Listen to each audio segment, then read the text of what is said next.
Good evening. Welcome to the June 28th, 2021 Matthews Board of Commissioners meeting. I'm Mayor John Higdon. I'd like to start with some introductions. To my left and your right is Assistant Town Manager Becky Hawk, Commissioner Jeff Miller, Commissioner Larry Whitley, Mayor Pro Tem Renee Gardner, Town Manager Hazen Blodgett, Town Attorney Charlie Buckley, Commissioner Dave Bland, Commissioner John Urban, Commissioner Ken McCool, Town Clerk Lori Canapino, and our Communications Coordinator Maureen Keith. I'd like to remind everyone that this meeting is being held in person with the commissioners and myself, but there will be some speakers who are participating remotely. And we have had some difficulty with our Zoom connection at an earlier meeting we had this evening. So I'll remind everybody that's participating remotely that they can go to the YouTube live stream if they have difficulties with Zoom. And the instructions for that can also be found at matthewsnc.gov. Okay, we'll start with invocation from Commissioner Larry Whitley. Thank you, Mayor. Good evening, all. I want to do two things tonight. I want us to know that this month we honor Juneteenth. The celebration of Freedom Day originated in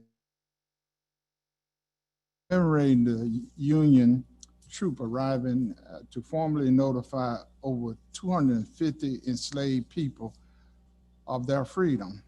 2 years after the Amendment of 1863 was enacted.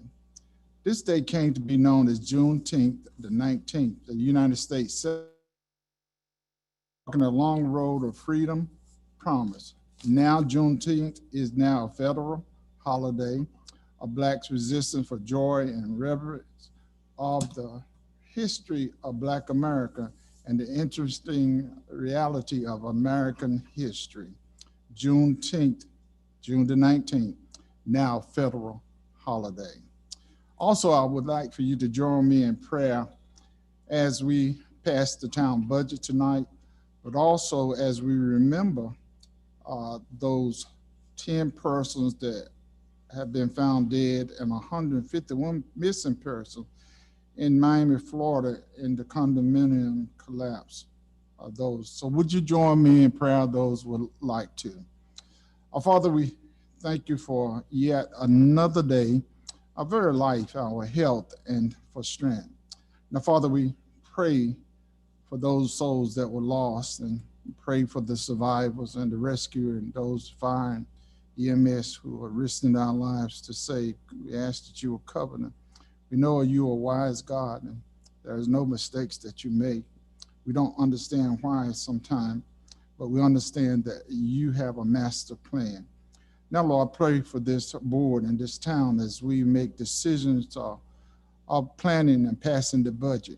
We ask that all of our guidance that for you, for the citizens, that all that we do be pleasing in your sight, that we do our very best for the citizens of the town of Matthews. In Jesus' name we pray, amen. Amen. Thank you, Commissioner Whitley. Please join me in the Pledge of Allegiance.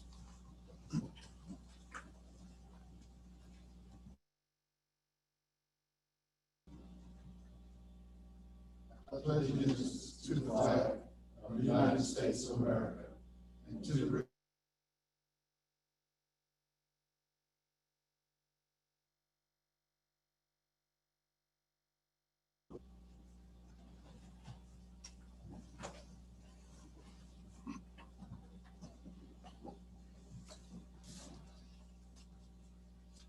Thank you. I'd like to move on to agenda item number 4 and recognize the National Parks and Recreation Month. And I'll be presenting this proclamation to employee Scott Rawls, who works for our Parks and Rec department. Whereas parks and recreation programs are an integral part of communities throughout this country, including the town of Matthews, North Carolina, and whereas our parks and recreation are vitally important to establishing and maintaining the quality of life in our communities, ensuring the health of all citizens and contributing to the economic and environmental well-being of a community and region. And whereas parks and recreation programs build healthy, active communities that aid in the prevention of chronic disease, provide therapeutic are physically disabled, and also improve the mental and emotional health of all citizens increase a community's economic prosperity through increased property values, expansion of the local tax base, increased tourism, the attraction and retention of businesses, and crime reduction. And whereas parks and recreation areas are fundamental to the environmental well-being of our community, and whereas parks and natural recreation areas protect groundwater, prevent flooding, improve the quality of the air we breathe, provide vegetative buffers to development, and produce habitat for wildlife. And whereas our parks and natural recreation areas ensure the ecological beauty of our community and provide a place for children and adults to connect with nature and recreate outdoors. And whereas the U.S. House of Representatives has designated July as Parks and Recreation Month, and the town of Matthews recognizes the benefits derived from parks and recreation resources, now therefore be it resolved that the town of Matthews does hereby proclaim July 2021 as Park and Recreation Month in the town of Matthews. In witness whereof, and cause the seal of the town of Matthews to be affixed 21. So I'd like to present this to Mr. Rawls. Scott, would you like to say anything?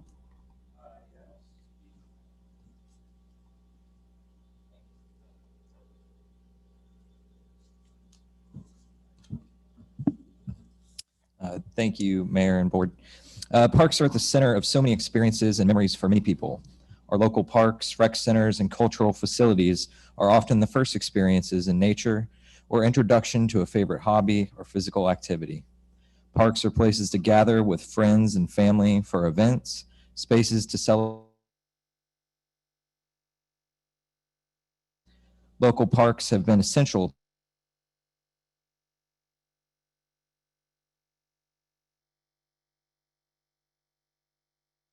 provided by Parks and Recreation Department. The National Recreation and Park Association theme for Park and Rec Month 2021 is Our Park and Recreation Story. Our staff wants to hear the stories from residents of Matthews, showing how the community has become more vibrant and more resilient because of Parks and Recreation. Our social media and other outlets will be the tools used to highlight local stories that share what our local park, recreation, and cultural facilities and activities mean to the Matthews community. Thank you. Thank you, Scott. Marina, we can take a photo. I just like to say, I was mentioning to some folks here on the dais, I was walking my dog earlier this afternoon through one of our parks, Squirrel Lake Park. And as I was walking, my dog named Josie, I overheard the laughter of a lot of children, just continuous laughter. And it made me smile to know that the kids were having such a great time.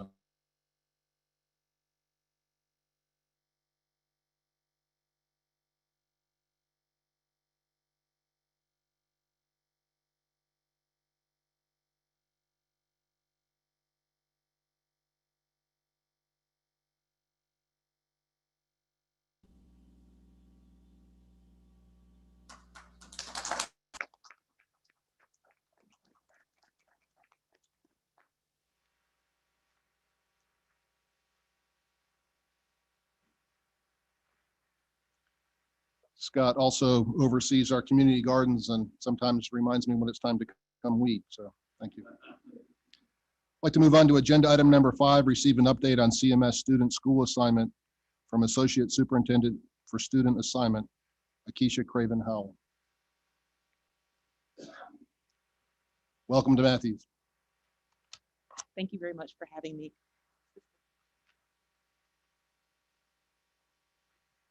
Good evening. Again, thank you for having me. My name is Akeisha Craven Howell, and I lead the district's Office of Student Assignment and School Choice. And it's a pleasure to be with you this evening to provide an update on a new elementary school that we have the opportunity to build in the area.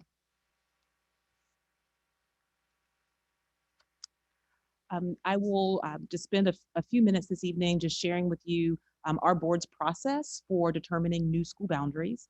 I will also give some details about the opportunity that is created by a 2017 bond to open a new elementary school in the southeastern part of the county. We'll spend some time previewing the current considerations and then I'll wrap up by sharing the timeline and next steps leading to a fall 2021 vote by our Board of Education for this new school, which is intended to open in the fall of 2022. So a little bit about the process. The superintendent, through his designees, namely myself and my team, gather community input and feedback over a number of sessions. We started that community input and engagement in March of this year, and it will continue up to the board's vote in the fall. That input and feedback informs a number of scenarios that we typically then take back to the community. It's also shared with our superintendent and board, both formally and informally. The most recent formal report and update to the board took place during their meeting on May 25th. And we also had a public hearing at that time when any member of the community could come and share their input and feedback about school assignment issues directly with the board. There are multiple inputs to the superintendent's recommendation and to the board's vote. We've talked already about community input. I'll talk to you in just a moment about policy JCA, which governs student assignment in CMS. And then, of course, achieving the 2017 bond intent, which for this particular project is relief. We know that we have a number of elementary schools close to this new elementary school that are simply overutilized. And this school represents the opportunity to provide relief. The superintendent will make his recommendation to the board for their vote no later than November 2021. The effective date of that change, again, is the opening of the school in the 22-23 school year. That recommendation will specify the new boundaries for the new elementary school, as well as changes to any elementary schools surrounding the new school, and then also any grandfathering if that's applicable. The period between the board vote and when that new school opens, importantly, is leveraged as a planning year, which is typically led by the learning community superintendent until a new school principal is identified. A little bit about the board's policy JCA. It has a single requirement, and that requirement is that all school boundaries are contiguous. That means an unbroken line drawn around a given school site to encompass the school's attendance area. In addition to that single requirement, the board identifies 4 equally weighted priorities that they direct the superintendent and staff to be mindful of in creating new boundaries. That is home to school distance, and so to the extent possible, having students attend the school that is closest to home. Intact feeder patterns, and so the extent to which students who attend elementary school together then move on to middle school together and move on to high school together. Socioeconomic diversity, acknowledging that socioeconomic diverse learning environments benefit all students. And then finally, utilization, the extent to which a school is neither underutilized or overutilized. In addition to those priorities, there's some additional factors that the board asks us to consider. Things like keeping entire neighborhoods together to the extent possible, not moving communities multiple times in relatively short time periods. And so those are also things that staff and the superintendent are mindful of as we develop scenarios for attendance areas. So this map shows some existing elementary schools as well as the site of the new Relief Elementary School. It is a new 45 classroom elementary school located on Idlewild Road in Matthews.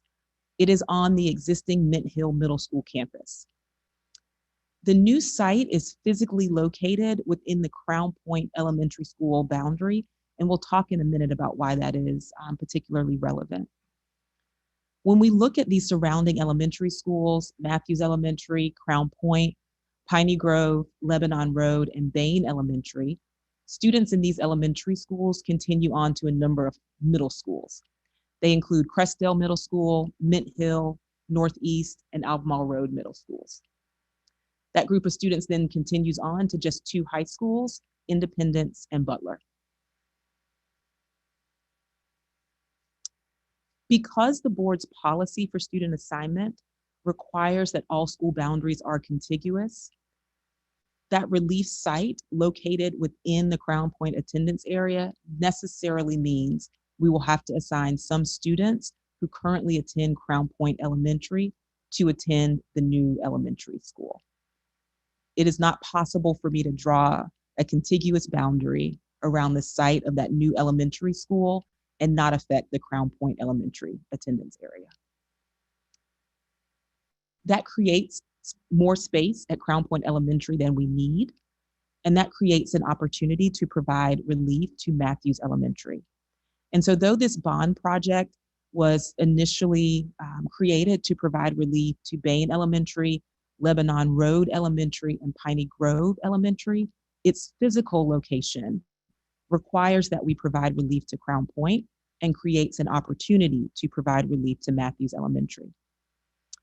The table that you see on this slide gives you a little bit of insight into the utilization of the schools that you see on the map.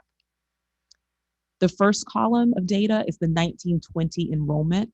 I've used 1920 here just because the 2021 school year was really one of instability, and so it's difficult to look at school enrollment in that year and have a really good sense of typical enrollment in a school. So we've used 1920 numbers. You then see in that second column of data the number of classrooms in the core facility. So you see Bain Elementary, 1920 enrollment was 925 students. There are 59 classrooms in the core facility. And then you look to the next column and you see the number of mobile units. That is 0 for Bain. You also see the 1920 capacity utilization represented as a percentage, and that is the ratio of classroom teachers to the number of classrooms in the core facility. So a number below 100% means there are fewer teachers in the school than there are classrooms. A number above 100% means there are more teachers assigned to the school than there are physical classrooms in the building. We do not include the mobile units as part of that ratio because we want to know how well the building is being used. Is it underutilized? Is it overutilized? The final column you see there is the 2930 projected enrollment. And so we worked with an external partner to develop these 10-year projections from 1920. We looked at things like enrollment trends in the district, birth rate data in Mecklenburg County. We also looked at zoning patterns, existing building permits, and projected building permits so that we could get a sense of projected enrollment. As we zero in on Crown Point and Matthews Elementary School, you can see at Crown Point, utilization is 82%. So this is a school that right now is underutilized. However, because of the location of the new elementary school, we will necessarily have to assign some students who currently attend Crown Point to that new elementary school. So that's going to create even more space at Crown Point Elementary. At Matthews Elementary School, you can see that there are 12 mobile units in use, and that in 1920, the utilization was 131%. That is a school that needs relief. A couple years ago, we had to remove a pre-K program from that school because we simply needed more space for the students in K through 5. We also project some growth over the next several years for Matthews Elementary as well. So when we think about kind of current considerations and things where we've asked the community to weigh in, there are 2 portions of the Matthews Elementary attendance area that are under consideration for assignment to either Crown Point Elementary or to the new elementary school. The first portion is north of Highway 51 and south of Sardis Road, and that portion could be assigned to either Crown Point or the new elementary school. One trade-off with this particular portion moving is that there is a subset of that community that experienced the boundary change in 2018-19. There are a group of students who were assigned to Greenway Park Elementary, but resided in Matthews. And so we assigned that group of students to attend Matthews Elementary. And that change just took place in 2018-19. And so typically we try not to move families more than once in such a short period of time. Alternatively, we could look at the portion of Matthews Elementary that is south of Sam Newell Road and east of East Charles Street. That could be assigned to the new elementary school. In either of these scenarios, we are absolutely making a trade-off between utilization and home to school distance. We would be providing relief to Matthews Elementary and filling available capacity at either Crown Point or the new elementary school. But as a result of that, there are some students who would be traveling further from home to school. And so we acknowledge that there's a trade-off between those two priorities there. When we look at Crown Point Elementary, there are a number of changes that we are considering. First, there is a portion of the Crown Point Elementary School, again, that will have to be assigned to the new elementary school. We are looking at the portion of that attendance area that is south of Sam Newell Road and Irvins Creek and east of Treeside Lane. To backfill the existing capacity, the newly created capacity at Crown Point, a portion of Piney Grove Elementary attendance area is likely to be assigned to Crown Point, as is a portion of the Lebanon Road Elementary attendance area is likely to be assigned to Crown Point also. And then we talked already about the potential for students who currently attend Matthews Elementary to either be assigned to Crown Point or to the new elementary school. Here you see just some of the community engagement to date that has taken place since March 22nd. Again, the board reviewed those potential scenarios and held a public hearing on May 25th. The intent is that we will pick back up community engagement when the school year starts again. We find it difficult to do that in any real authentic way during the summer with travel schedules and things like that. So when the school year begins again in August, we will pick back up with that community engagement. The intent being that the superintendent will then take that input and feedback, make a recommendation to the board no later than their November meeting, and the board will vote. And then that elementary school will open at the beginning of the 22-23 school year. I'm happy to receive any feedback that you have or respond to any questions. I do have a question. Thank you for your presentation. I imagine that parents and students would be somewhat upset to be reassigned to another school regardless of the situation. So I'm trying to understand the logistics of why you would take a school like Crown Point, which is already underutilized, and force people to move from that school when it's already underutilized instead of just adding more and not disrupting the Crown Point students. Yeah, it really is a function of the board's policy, which requires that all school boundaries are contiguous. And so if I can go back to the slide that has the, right here. Yep. So that pink shading in the middle indicates the Crown Point attendance area. So the red dot is the actual site of Crown Point. And then the area that's shaded there in red is the Crown Point attendance area. The green pentagon is the site of the new elementary school, and it sits within the Crown Point attendance area. Because of the requirement of the board's policy that all school attendance areas must be a contiguous boundary, that means that whatever the boundary is for that relief school must be an unbroken line drawn around that school. And so that necessarily means that there will be some students who currently attend Crown Point who will be assigned to the new elementary school. I don't understand that policy, but I'll take your word for it. Are there any other questions or comments? Mayor Pro Tem Garner. Yes, I had a question from a parent asking about their child who's been at Matthews for, well, from pre-K in 2022, their child will be in 5th grade. Is there a way for them to finish their elementary school at the, okay. Yes. It's so, oh, go ahead. I'm sorry. Typically when a new school opens and students are assigned to that school, we grandfather the terminal grade. So if it's an elementary school, students who would be in 5th grade when that new school opens would be automatically assigned to stay at their current elementary school and would have the option to attend the new school if they so chose. Okay, thank you. And if they have like a 2nd or a 3rd grade sibling, that sibling is required to go to the new school, or can they also get grandfathered in? And they are typically not grandfathered in. In that case, the family would submit a request for transfer to have that younger sibling stay. And then we just kind of make an assessment based on utilization at the school, how many families we would have in that situation.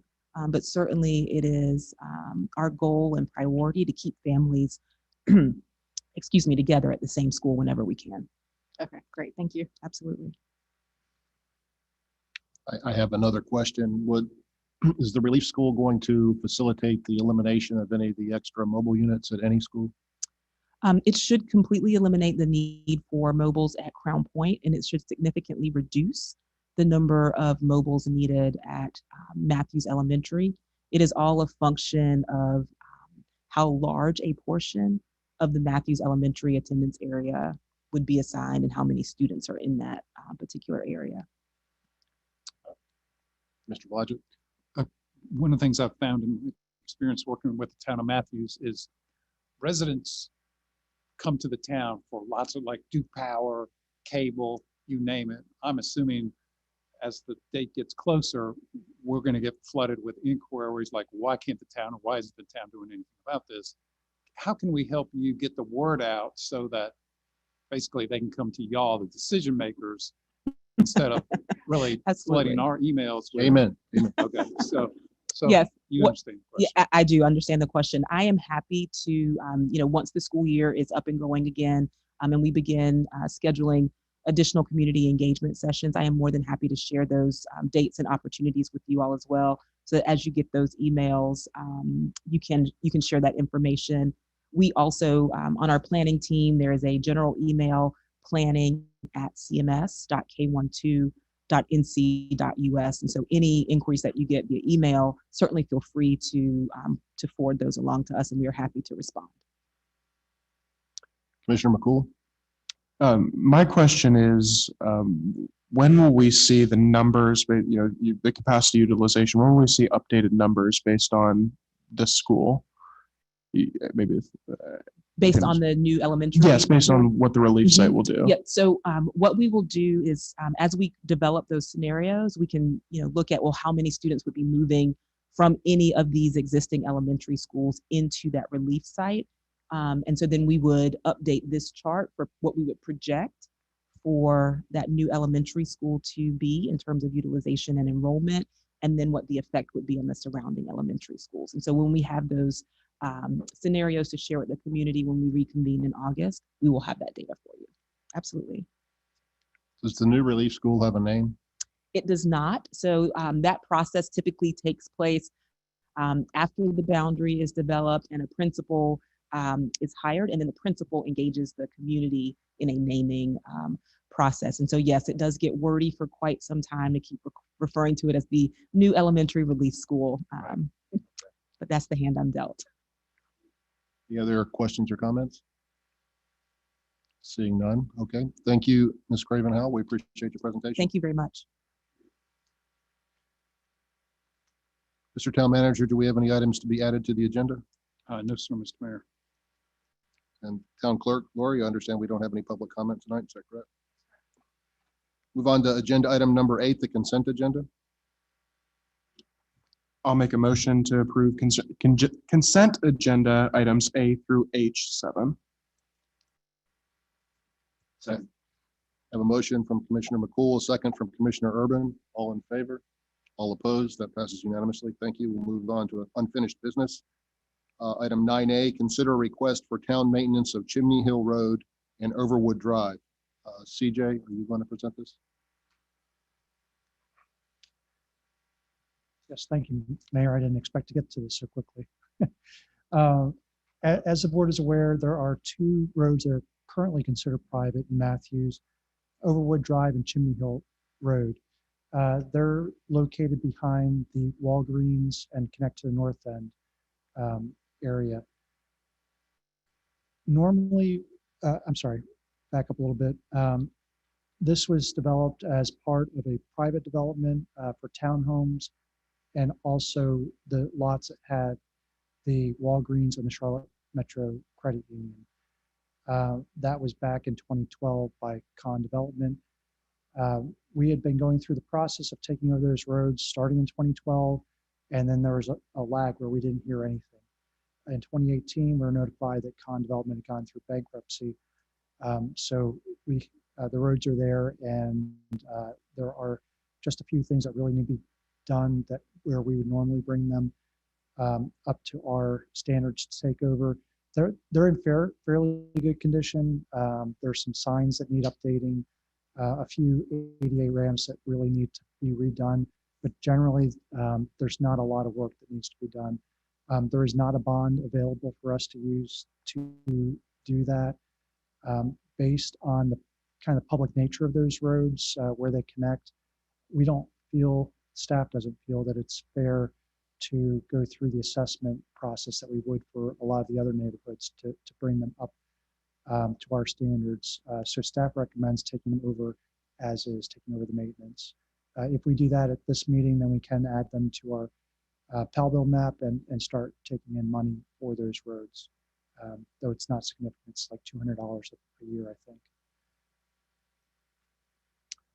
Okay, any questions, comments for CJ? Commissioner Urban? So CJ, you said the roads are in fairly decent condition.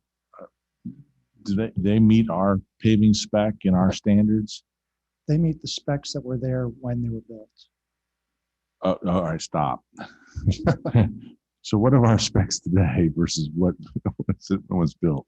So now our specs for something like that would be 2 inches of surface, I think 5 inches of intermediate course, and then 8 inches of stone underneath that.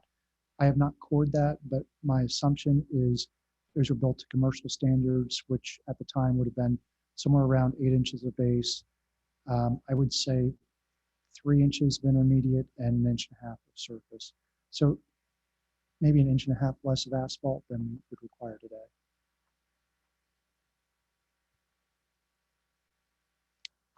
So what does that mean in terms of longevity? I mean, how long it's been built, and when do we have to be looking at getting in there and doing some rejuvenation or something from that standpoint?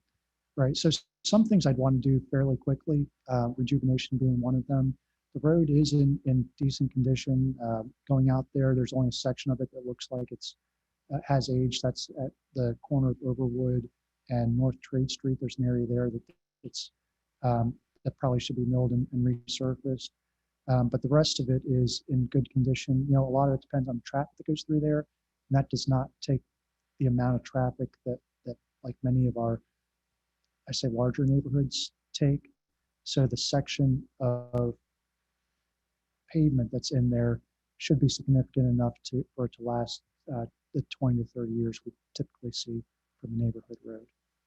So, and I guess my last question is that understanding that it was really a request from the residents of the townhomes, but what responsibility does Walgreens and the bank take for Overwood Drive? So if we did go through an assessment of this, then we could divide it up, the cost of the repairs. There's a question though as to how we could divide it up with the townhomes, as usually it's only the homes that front on that road. So it could be that you would only assess the 1, 2, 3, 4 properties that front Chimney Hill from the townhomes, and the rest of them would not get assessed. But we would be able to assess Walgreens, and we would be able to assess the credit union, as well as the private, the other lot at the corner there. There are options of doing it by lot, or you could also do it by area, or you could do it by frontage along the property. Charlie, I don't know if you have more to add. Well, the only thing I would add is that normally when you do an assessment, it's a result of a petition. Correct. Where the residents come. And we and have ask. not had a petition, as I understand, at this point. We have not. Yeah, so So if we take it over, then there's no way of going back to doing an assessment. that's correct. CJ, how much is it going to cost to bring it up to our standard? I would say there's roughly $5,000 worth of work to do in there. I don't have that in front of me, but it's somewhere in that area. In total on both roads? Yes. And why would we not do an assessment? One, the length of the process, and two, my thought is if we can only assess those properties, you know, is that fair to the greater community where you have 4 townhomes paying for their portion of all of the townhomes that are accessed. Mr. Buckley. It still hasn't been resolved whether or not the townhomes would have to participate since they're not adjoining the road. Right, except for those 4 properties, right? Correct. But again, there's no petition, so there is the possibility of involuntary assessment, but that percentage of the assessment is reduced substantially if it's an involuntary assessment. I don't have that in front of me, but I'm sure it's less than 50% that can be assessed. So we're not talking about a lot of money here, I don't think. I'm just to help the board here. I don't think that we're talking about a lot of money that would be assessed. Yeah, so I guess to add on to that, the cost of staff time and the attorney's time to go through that process may end up being as much as what we would get from the assessment. But couldn't you tack that on to the assessment? Oh, the attorney's cost, I'm not sure about hours. I mean, I guess I'm just sort of looking at this sort of a win-win. These private landowners get this road off their back. The town's going to absorb something for perpetuity. So why wouldn't we have they have a little skin in the game for you to kind of get things rectified? Your time is worth something. It gets applied into the assessment and we get it back to zero and we move forward. Let me add one more thing. I'm not sure, but they may have some form of HOA like in a residential. I don't know what it would be in the commercial, and you would know far better than I, but they would be the owners of all of the open area. Those businesses may not have any ownership rights in that other than through their interest in the HOA. Mr. Blodgett. It's an interesting question, but I think the struggle I think we had when we talked about this earlier, so there you can see on the kind of upper left, well, whatever, middle upper left, there's 4 townhomes that on their side street, right? They abut the road. That you know, their driveway is off one of those other roads, so their side street, and you know, this functions really as a commercial cut through. You know, it's just not like a cul-de-sac. We've had a couple of those. It's just the residents use them. It's easy to go to them and say, look, you need to, you know, pay for this. In this case, I think our logic was, well, this is not really that expensive from like a big picture of our annual PAL bill dues, the headache to go through it. I guess we'd end up with an involuntary assessment, because I can't imagine the townhome folks signing up. And now, is it worth a try? I mean, certainly worth a try, but at the same time, we can get it on the PAL bill. CJ, it's $200 a year. That's not much. I mean, what's that, 25 years before you get your $5,000 back. But if we do nothing, it will continue to deteriorate. And 10 years from now, we're probably in a worse situation. I guess my concern is I want to make sure that we're being fair to all the others that we've assessed, given assessments, and we're just not arbitrarily, but in this case, saying we're not going to have an assessment. And I think we did set a precedent at the previous one where we took out the portions that were considered public use of the roads in that Right. neighborhood, whereas all of these are public use. So the total cost is about $5,000, and a portion of that could be borne by Walgreens. If we went through the assessment process, I think so. I mean, I guess the question is between the landowner where the bank's at and Walgreens and a few others. It seems to me that to be done with it, get the roads off their back, not have to worry about it, to each sort of contribute and stroke a check to be done with it, and you pick it up, would make some sense. I mean, I think to the mayor's point, you're going to have a lot of people just have been assessed, and in this case, it's not happening. That's a weird set of conditions, because I know Park Center Drive is also private as well, and yet it's trafficked by everybody else. I mean, it's not the end of the world for $5,000, but I just know that in 8 or 9 years, it's no longer $5,000. It's full bed depth reclamation or something else going on. It's on the taxpayers as a whole. Well, I do think CJ brings up a good point. So the last one we did Oscar Drive, cul-de-sac, developer went out of business, community came to us, easy. Second one, developer went out of business, the bond wouldn't pay for it all.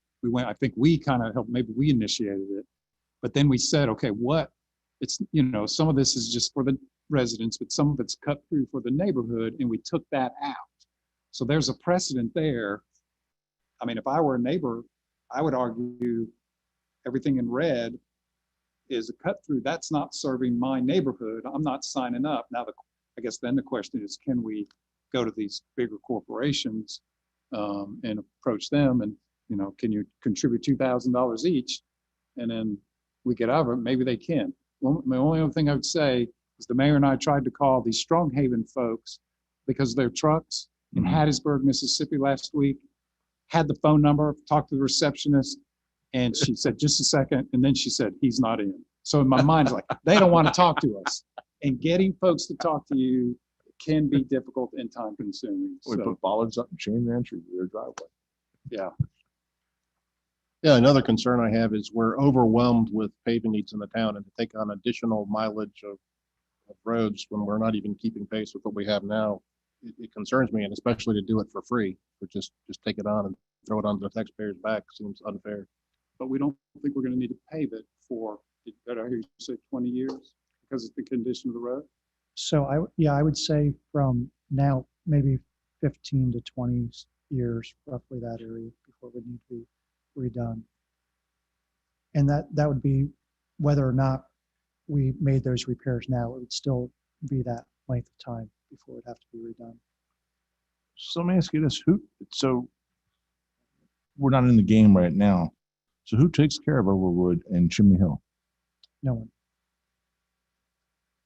Walgreens, not anybody. It just sits there. No one. How can that be? That's how it is with most private roads until, most new developments, when they come in, unless we require something for them to do before we take it over, nothing else is done for the lifetime of that road. Until it fails, and then they come And to then us. they that- feel that's it comes right. out. It's okay.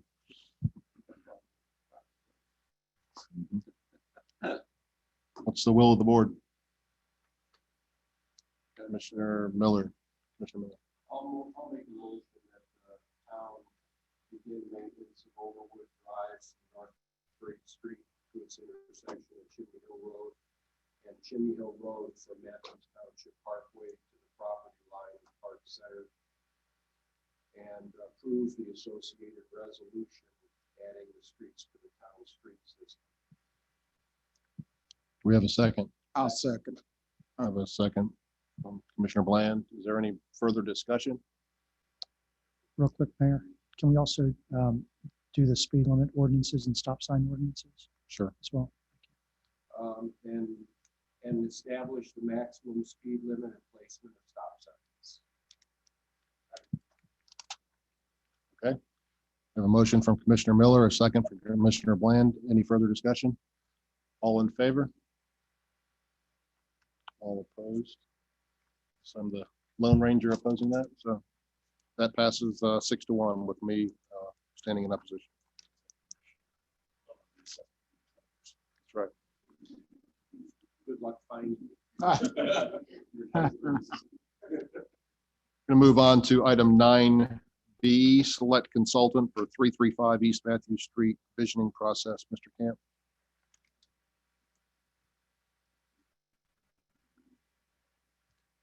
Good evening. So 2 weeks ago, we tabled the discussion for the selection of a consultant for a visioning process for property that the town owns at 335 East Matthews Street.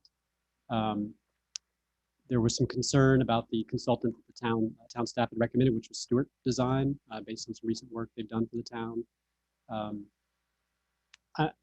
Nothing much has changed. This is the same staff memo I presented 2 weeks ago. I'm happy to discuss the merits of other consultants. Maureen, if you'll scroll down a little bit, you can see thank you. So there's the table. These are the 6 firms that submitted proposals to the town. They range from $8,000 to $47,500. But really, it's the will of the board what you all want to discuss on plan for moving forward in selection of the consultant. Commissioner McCool. My question to you, Jay, is what to you makes Stewart stand out other than the rest, especially given that we were frustrated with work that came to us the last meeting? Sure. So good question. When we evaluated all 6 proposals, well, 2 things. One, we felt that Stewart had the most well-rounded proposal. It's a partnership with, I believe, Creech and Associates, which is an architecture firm. So Stewart would be handling the master planning, really the horizontal work. Creech would be doing the rendering work that would give us an idea of what the building would look like. So that, coupled with in our current year budget, we had about $15,000 to spare. So we only really had 2 firms that came in at a budget that we could afford in this current year's budget. So that was sort of the rationale behind Stewart. I guess a follow-up is, when we saw Stewart's drawings for the Veterans Memorial Park, it was hand-drawn, kind of last-minute looking at, that was frustrating for me specifically, and so to hire them for another $14,000 is not ideal in my book. Can I just respond to that quickly? Because I think it's a good, interesting point. We did that when Stewart came before the board. I asked them to come because we had a problem, right? That there wasn't, the pillars weren't where the board had seen it. So I haven't talked to Stewart, but I'm assuming they would say, well, that wasn't the kind of face that they wanted to put on for the town board.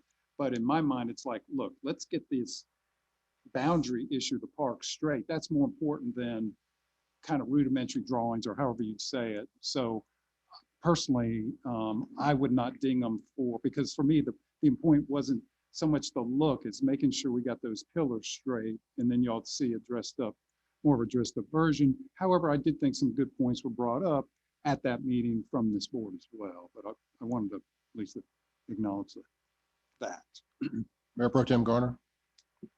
To Hazen's point, I would like to sort of challenge that a little bit. I think that when we saw what they were bringing forward, and I mentioned this as we discussed it, it lacked imagination and it lacked vision for potential there. But also it showed to me that they weren't fully listening to the parameters set forth, and they weren't really fulfilling the obligation that we hired them for. I would hate to get into this process and get further down the road and find that to be the case for this project as well. I personally would like to see or hear a discussion about considering Colgin Nest and Stone or Cluck and Block. I appreciate Jay's perspective on this, and looking through those projects can definitely appreciate the cost or the proposal from Colgin Nest and Stone, and understand that their ability is there to do a project like this. I thought that Cluck and Block including block design.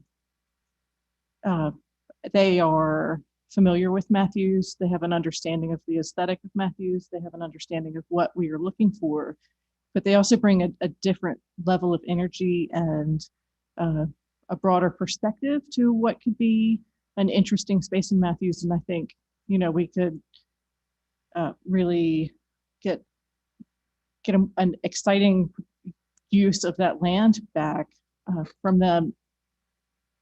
I feel like what they proposed included a lot of listening, participation, and a lot of energy that we would need to get a successful product, I guess.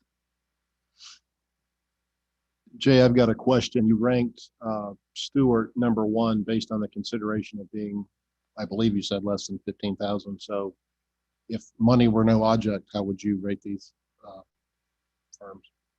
So that's a tough place to put me. I will say the 3 firms we've just discussed, Colgin Nest, Cluck, and Stewart, all those would be our top 3 ranked firms. And I think any of those 3 firms would give us some good direction for how we want to move forward with this project.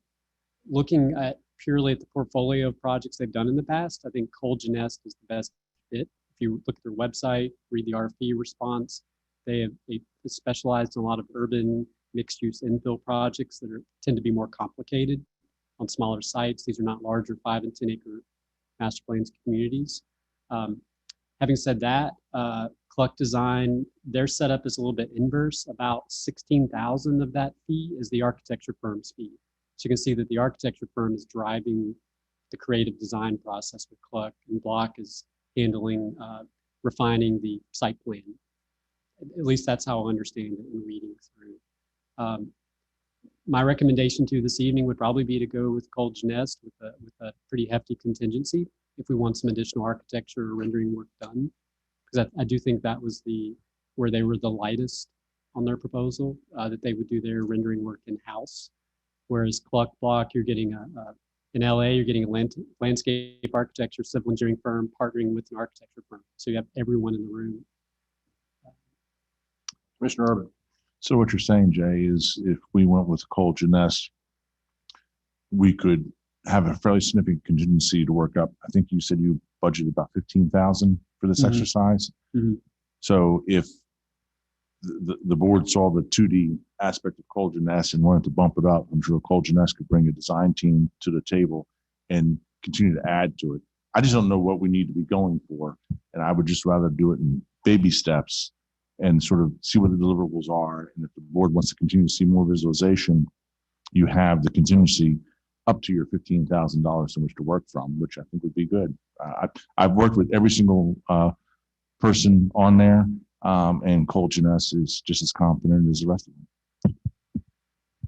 So keep in mind that we are trying to build consensus for what this site could ultimately look like, but at the same time, we are not finalizing the design of the building unless the board wants to go that direction, because if the end result is that we do put out an RFP and solicit bids for sale to the development community, whoever's the winning bidder is likely going to have their own architect they bring to do the design work.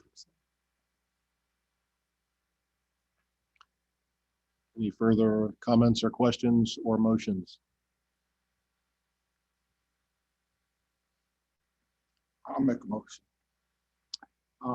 I'd like to make a motion that we authorize town manager to a contract with Cole Janess Stone not to exceed 15,400. I know it's indicating 8,000, but if we need to add something to it, we can go up not to exceed that. Okay. Do we have a second? I'll second that. Okay, we have a motion from Commissioner Urban. I'm sorry, Commissioner Whitley, a second from Mayor Pro Tem Garner. Is there any further discussion? All in favor? All opposed? That passes unanimously. Thank you. And we will be bringing a budget amendment back next month to take care of the funds. Thank you very much. Thank you, Jay. All right, go to the big item for this evening. Consider adoption of the fiscal year 21-22 general fund and tourism budget ordinance, CIP and fee schedule. Hazen, do you want to start, or I have some commentary? If not, I don't need to start, Mayor. Don't hurt me. I think I have your presentation memorized. Unfortunately, I shouldn't say.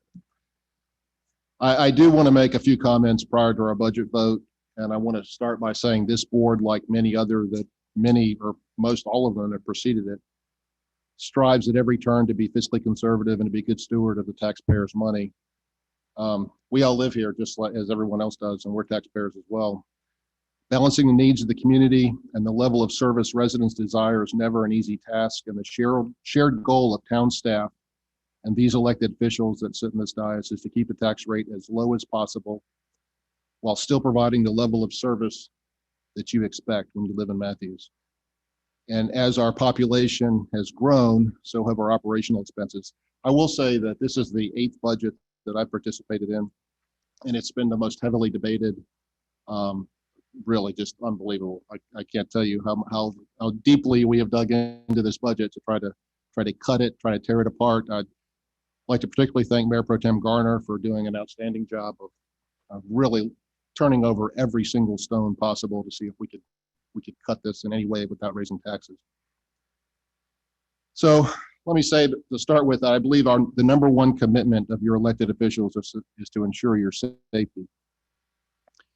The proposed budget includes provisions for adding 4 patrol officers that will bring the police department up to staffing levels that were recommended all the way back in 2018, and allow 7 patrol officers to be assigned to each patrol squad.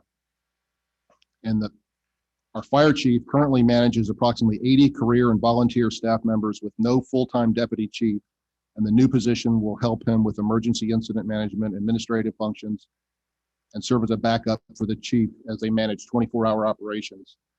And I can tell you from working with Chief Kinnenberg over this past year, as he served as our emergency operations chief, that I was on calls at 6 in the morning that Chief Kinnenberg was on, and I was on calls at 10 o'clock at night that Chief Kinnenberg was on. And the difference between me and him is I took a break and a nap and had lunch in between, and he didn't. So great job, Chief, and we appreciate how hard you've worked, but recognize that you certainly need some help.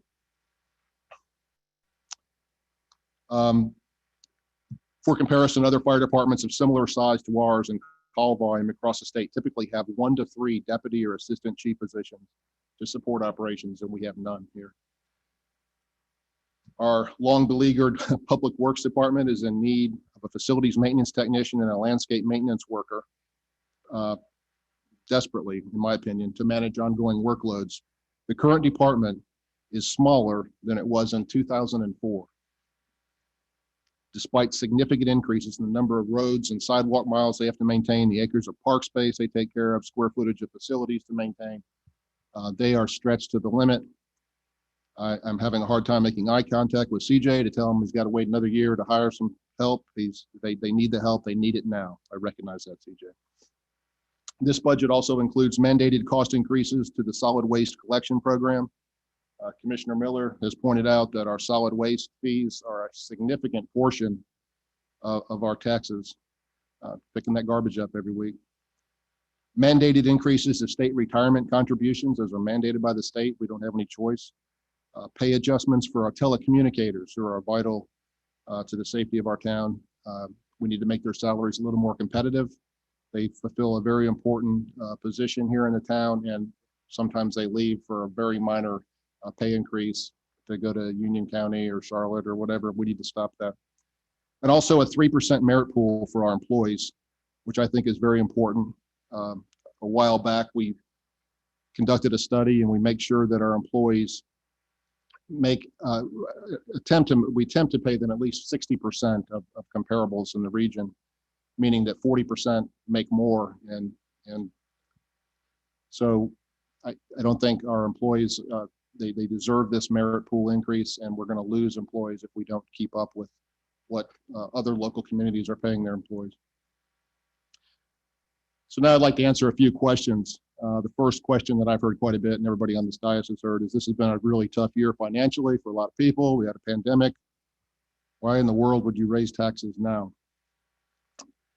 Well, the needs of the town plus rising costs are outpacing our revenues. Taxes are one of the few options our government has to raise new revenue here in Matthews. A nominal property tax increase is necessary to keep up with the service needs of our community. Another question that I've heard many times, go out and get a cup of coffee, somebody come up and say, hey, with all the development in Matthews over the last several years, why do we need to pay more in taxes? Doesn't all this development we see all around grow the tax base? Well, it does, but the average annual growth rate of the town's tax base over the last 10 years, believe it or not, is only 1.8%. And costs associated with town services are rising at a rate of 2.5 to 3% a year. So simply put, the property tax base is not growing fast enough to cover the escalating costs of our increased operational needs.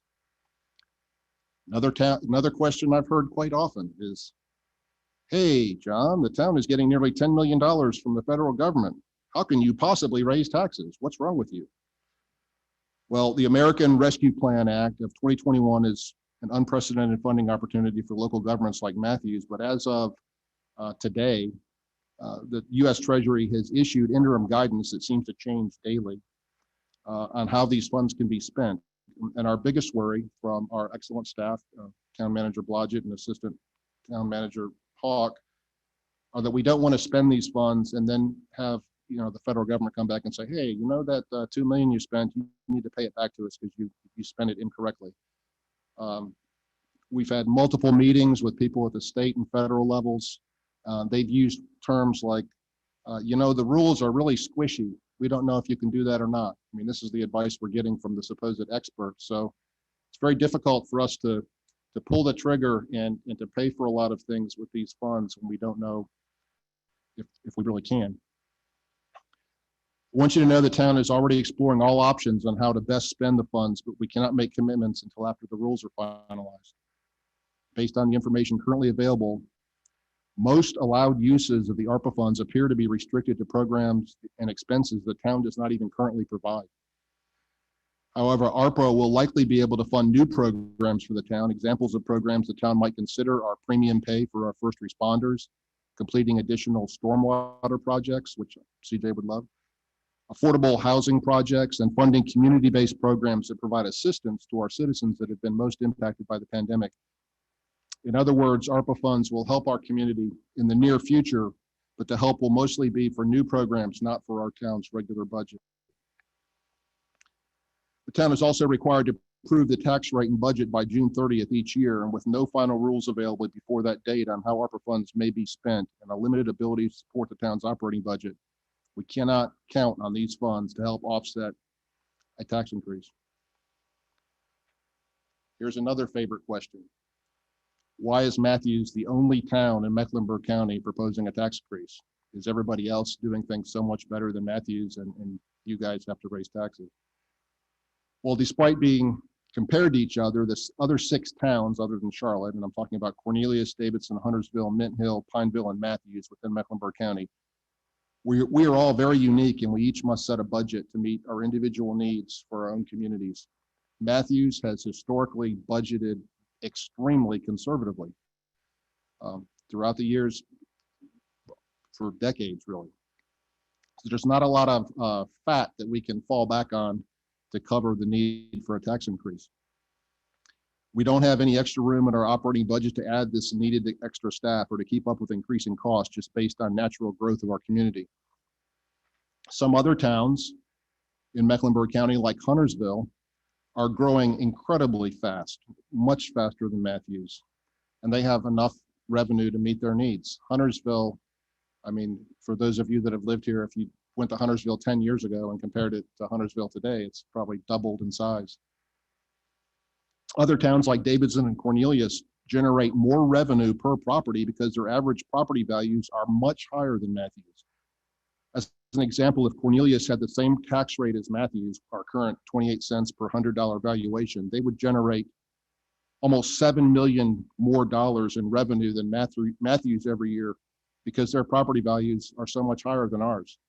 Their average house is tax valued at $750,000. Ours are $300,000. Like many communities across the state and country, Huntersville and Davidson also charge an additional solid waste fee to residents every year to help cover the cost of those services. And that's something that I personally have not been in favor of. It's been discussed, but we don't charge anybody in Matthews a separate fee to pick up the solid waste. It's covered in your tax bill. So each town is unique and each must use different funding methods to generate different levels of revenue to pay for the services their citizens desire. And our needs and budgets are adjusted every year. And this can result in tax increases for some communities, but not others. Another comment I'll make, I was speaking with Commissioner Miller prior to our meeting, is Matthews has historically for the last many years produced a revenue neutral tax increase. So when we had the reevaluations and the prices of everybody's homes went up, we lowered the tax rate to make it revenue neutral so your tax bill didn't go up. Well, that didn't help restore our coffers when all of our costs were continuing to go up. I'd also like to respond to a public comment during the budget public hearing 2 weeks ago regarding the advertising budget for open town positions. It was a budget item of about $31,000. And for the record, I want to tell you why I support this budget request. It's because of a larger town initiative to ensure we're casting a wider net for all of our open positions. We want to get the very best employees we can to work here in Matthews, and competition for talent is very strong. And many of the skill sets and certifications we need are very specific to the government services we provide. We can't just advertise in 1 or 2 places and expect to cast the net wide enough to get those people that have those skill sets. The town also is striving to have as much diversity as possible within our pools of qualified applicants, and the extra funding will help ensure our positions are seen by applicants across the region and throughout the United States. One of the discussions was, why don't we use Indeed as a cost-effective way to meet these objectives? Town staff has utilized this approach in the past and found Indeed.com cost approximately $150 per post, and also creates a significant administrative burden because their internal application function does not connect in a way to the town's application portal. So when someone applies through Indeed, they must be contacted and directed to apply directly to the town website. And based on our previous experience, unfortunately, many times they don't follow through, making the cost and administrative efforts of using Indeed higher than the benefit that it might provide. And finally, the funding request for advertising represents a very, very small percentage of the town's overall payroll, approximately 0.3%, making it a very small investment towards our efforts to continue to find exceptional staff to serve our community. Like all town expenditures, I want to let you know that it will be monitored for effectiveness. And if it's not effective, we'll stop doing it. So we will be watching that very carefully. So the bottom line is this year's budget includes a 1.5 cent increase in the property tax rate. And this is a change from the 28 cents per $100 evaluation to 29.5 per $100 evaluation. This new tax revenue will fund 7 needed positions to improve or maintain operational standards in 3 of our largest departments: a deputy fire chief, 4 police patrol officers, a facilities maintenance technician, and a landscape maintenance worker. With the average home value in Matthews being about $300,000, this 1.5 cent tax increase would increase that homeowner's property tax bill by approximately $45 annually. And it would raise an additional $762,000 in revenue for the town. So again, apologize for the length of that discussion, but I wanted to go over all the pertinent facts. Again, this board has had countless meetings. We've really looked, it was really our hope that we were going to be able to use this ARPA funding and not raise taxes this year. I sit on several different organizations and meetings like the League of Municipalities and the Metro Mayors Coalition, and the overwhelming advice from everybody else in the state almost universally is to move forward very slowly with this ARPA funding. Almost nobody is spending the money right now. They're waiting to get additional guidance. And I can just give you my word, if there's any way that we can use that money that would help offset, future tax increases or whatever, we will certainly do that. So with all that being said, are there any other comments or questions? Commissioner Miller. Thank you, Mayor. I just want to make a few points. We have a history of the tax rate for the last 10 years here, and our current tax rate of 28 cents is the lowest it's been in all 10 years. 10 years ago, it was 33.25 cents. So that's 5.25 cents more 10 years ago. If we would have kept it at that, we wouldn't be debating it every single year. And 2 years ago, in 2019, it was 35.5 cents. That's 7.5 cents more than it is today. Again, if we would have kept it at that, we wouldn't be having this debate. So I'd like to make a motion in support of the 21-22 General Fund and Tourism Budget Ordinance and fee schedule that's attached in our packet. I recognize that some members of the community have experienced financial setbacks due to the COVID-19 pandemic.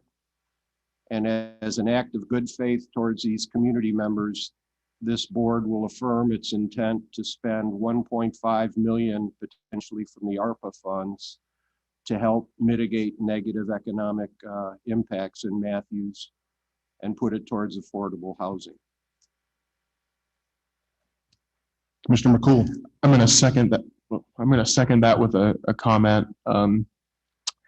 This has been a tough budget season, I think, for all of us. I think I may start getting some gray hairs. I'm gonna look like John Higdon here soon. But, we've looked at this budget every way, and I really was not happy that we're raising taxes. I think after such a hard year, raising taxes is really a tough pill to swallow. But I'll be voting tonight and seconding this because we are putting $1.5 million towards those who are struggling financially because of COVID, and we're going to be able to prioritize that for affordable housing. And so I think that will offset any burdens that this may put on extra folks who are struggling financially. Thank you. Okay, we have a motion from Commissioner Miller, a second from Commissioner McCool. Is there any additional discussion or comment, question? All right, all in favor? All opposed? That passes unanimously. Thank you. Again, I know that was tough, but I think necessary for the good of the community. So thank you. Let's move on to item 10B, consider street closure request, Happiness Through Grace 5K road race. Lori, do we have the remote participants, Jen and Jen? And I believe Captain Tyrell, you're going to. Yeah, I'm happy to address any questions anybody has.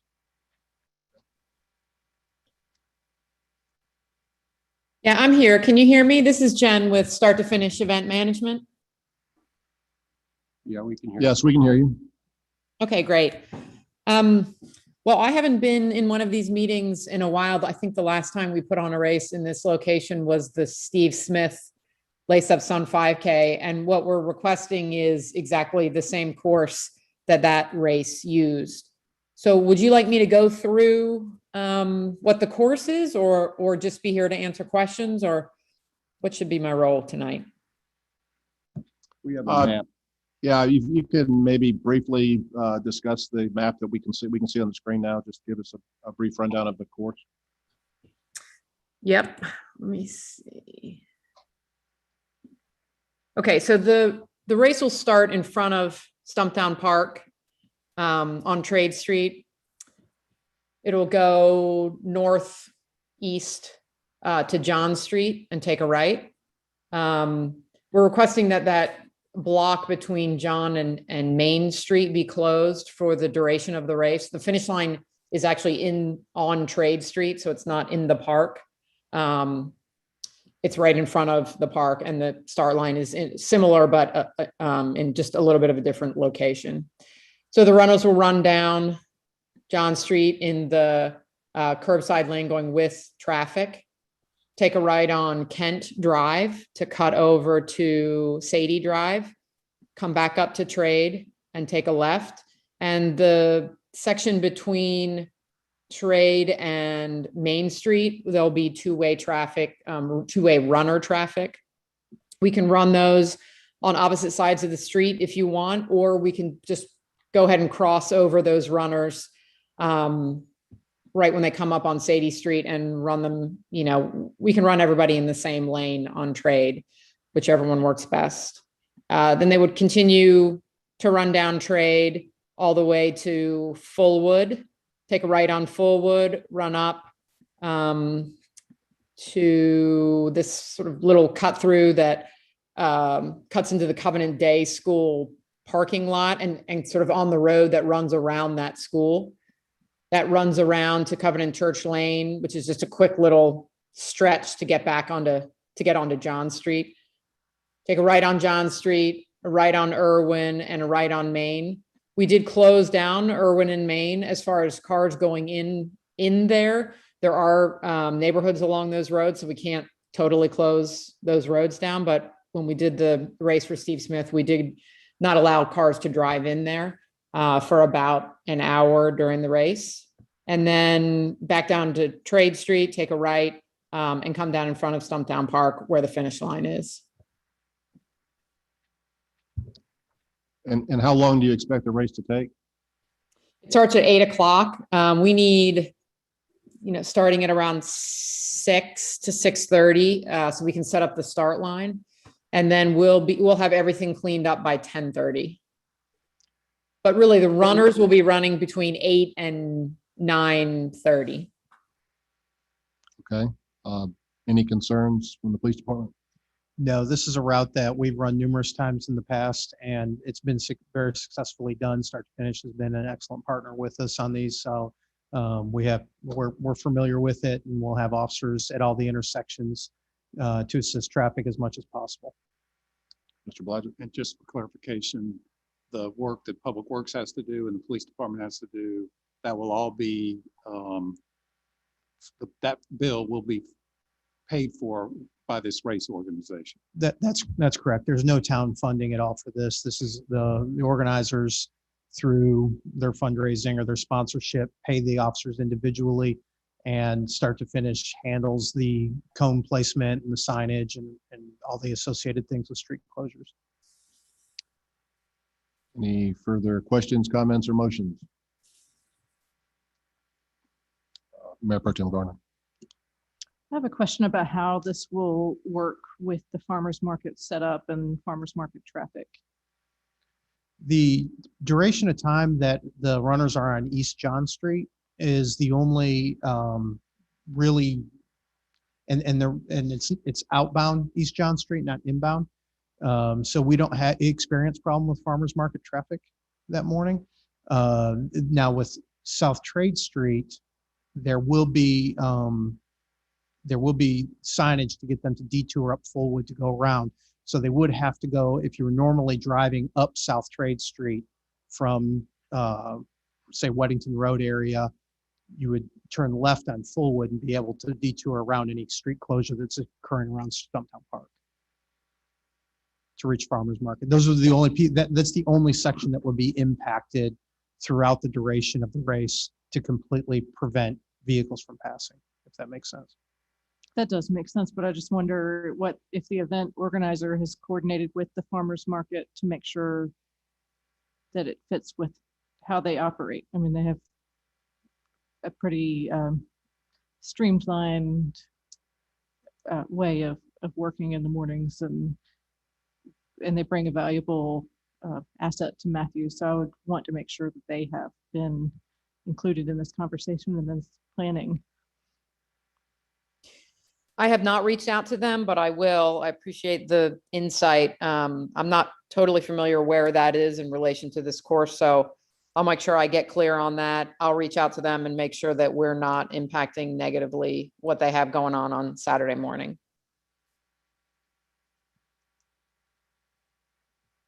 Commissioner Miller. Thank you.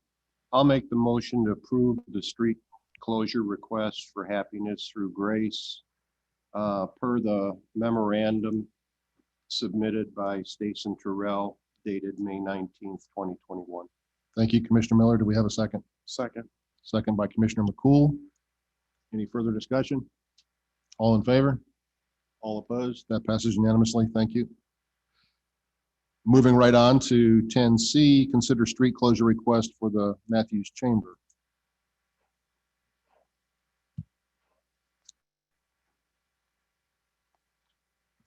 Jessica, you gonna do this or?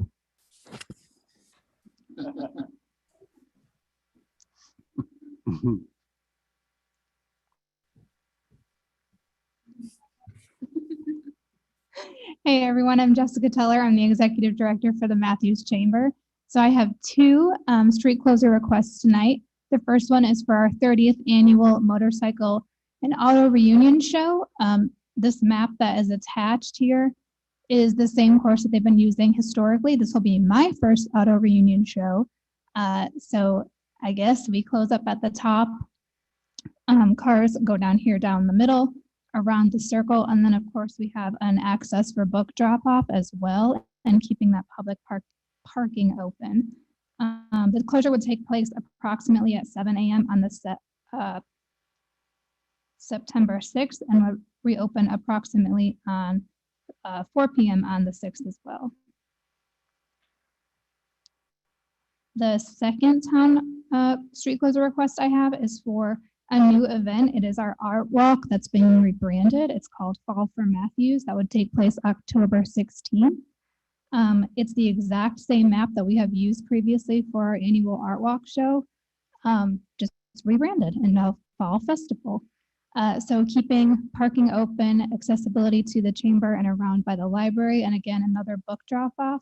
That would take place October 16th at 7 a.m. and until 4 p.m. and we would reopen approximately at 5 p.m. Any questions? Any questions? Both fantastic events, very popular. Commissioner Miller? I'll make the motion to approve the street closure requests for both the Matthews Auto Reunion and Motorcycle Show on September 6th, as well as Fall for Matthews to occur on October 16th. I'll second that. Okay, we have a motion by Commissioner Miller, a second by Commissioner Whitley. Any discussion? All in favor? All opposed? That passes unanimously. Thank you. Thank you.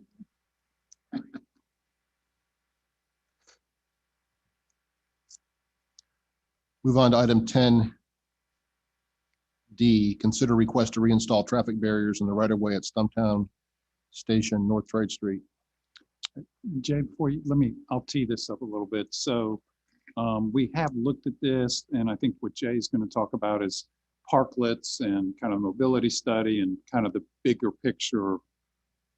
Think about this issue that they have become popular in different parts of the country. But my concern is we have limited parking downtown, and the law for this, the state implemented this stuff as a result of COVID, and there's like parameters. For instance, the parking has to be adjacent to the business, and the business really has one parallel parking lot space in front of it. And if y'all remember last time, we really kind of took that space and then scooched it down several spaces like that. I think we actually took up another space there. The other thing that has to happen with this stuff, it's got to be ADA compliant. I'm not sure the last ones work. I mean, I didn't have that discussion. I have no idea. I am concerned kind of about this limited parking. I think, talking about the farmer's market, which is very popular on Saturdays, and then we have other things going on through the town. I also think the configuration is a little bit awkward because that parallel spot, that's technically the spot right in front of Stumptown Station, it's not very wide. And then you have step downs. It's, the sidewalk's actually got 2 steps in there. And then the other things it ends up doing is you see that right-hand turn into West John Street. You actually reduce that a little bit because those barriers would encroach into the travel lane a little bit. So my advice to the board would be to not reinstall the barriers at this time, and instead really try to focus on what Jay's going to talk about, like this longer term vision about parklets and what can they do for vibrancy of the town. Given the fact you did get a request at the last meeting about reinstalling barriers, but from a staff perspective, we are not recommending that at this time. Somebody have a comment to what Hazen said before we move on to Jay? I have one. Commissioner Miller. I agree with everything you just said, but I would like to rethink whether it could be this one space here and maybe be a parallel where you're not encroaching into the traffic. If it was this one space and maybe up to there and it was rectangular, you wouldn't be affecting the traffic. And up in Mooresville, they are building planter boxes out of steel, then obviously dirt, and wrapping them in cedar or attractive wood. And they are very heavy, and you have to move them with a forklift, according to what Mr. Urban has told me. And it would encircle the area that I'm discussing. And perhaps a deck could be built where a rafter would come up to curb 1, a second rafter would come up to curb 2, because it is a challenging area. And you could create a flat surface. Now, that wouldn't be at the town's expense, I wouldn't envision. But I just think there's other ways to craft a solution. I think that's a very fair point. I think that's the kind of thing Jay is going to touch on. I also think it's going to take a little bit of time to sort through it. I think some communities charge a rent for these kind of spaces. So in my mind, Stumptown Station was asking for an immediate solution, kind of a yes or no at this meeting. My recommendation would be no at this point until we can sort it through kind of from a policy and ordinance standpoint, y'all can look at like aesthetically, what should this kind of thing look like? Mr. Camp. I'm sorry, Commissioner McCool. Are there any other towns who still have the temporary giant orange things still up? I have not heard anything. Okay. I don't ever leave my beloved Matthews, so I don't know. That's a good answer. Now, Mr. Camp. Yeah, I'll just give you a brief update just to piggyback on what Hazen just said. And just as a reminder, if you did see fit to reinstall the barriers, the board would need to redo the resolution. It was only in effect during phase 2 of the reopening. So we're now in phase 3. I spent quite some time on the ABC Commission website. The last update was in September. So the extended premises for consumption that were put into place in 2020 still seem to be in effect. I couldn't find anything to the contrary. Going to the parklet concept, I mean, this is something that's been around for probably a decade now. It's a way to do some temporary placemaking in communities, but they've typically been thought of as public places where, you know, community might sponsor it or a neighborhood association. You'd have a nice green space, and you're making a point for opening folks' eyes to other ways that you can utilize pavement in public spaces. So what's different here, and the reason that I included the packet from Milwaukee, Oregon, not Milwaukee, Wisconsin, was that they also have the concept of public and sort of hybrid parklets where a business can, in essence, lease or enter into an agreement with the community for, say, a year, and that space becomes solely for their use, for their patrons. So I thought that was somewhat innovative, and if the town did want to consider converting our temporary in-street dining guidelines to a more permanent parklet program, we could certainly do some additional research and bring something back to the board. Now, keep in mind the mobility study, removal of parking on Trade Street, highly controversial. So if staff's going to put the effort in on this, is this something that, do we want to go down this route? Because we had the concept of going from angled to parallel parking, widening the sidewalks, which would have given us a tremendous amount of amenity space and really negated the need for these Band-Aid solutions. Now, I will admit at the same time, we don't have any budget money available to spend several $1 million on a sidewalk widening project either. So maybe additional bump outs or parklets are the solution for the near term.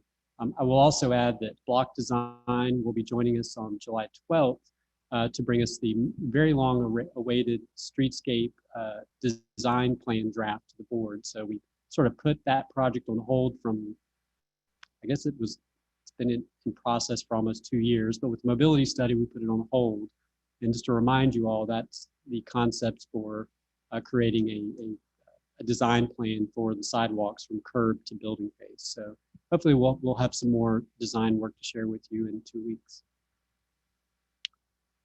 I will say that having people enjoying a meal or a drink outside is really an economic driver, because when people go by and they say, wow, this place is really happening, I'm going to come to Matthews and see what's going on here. So it is a good thing. But I tend to agree with the town manager. I don't know that we want to put these orange barricades back up. Mayor Pro Tem Garner? Are to-go drinks still permissible by the governor? Yes. So the what? Okay. So I guess leading from that, I mean, I another possibility,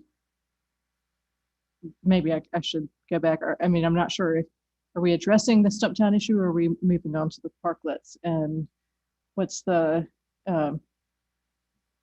is the point to have a public space, or is the point to satisfy expanding business?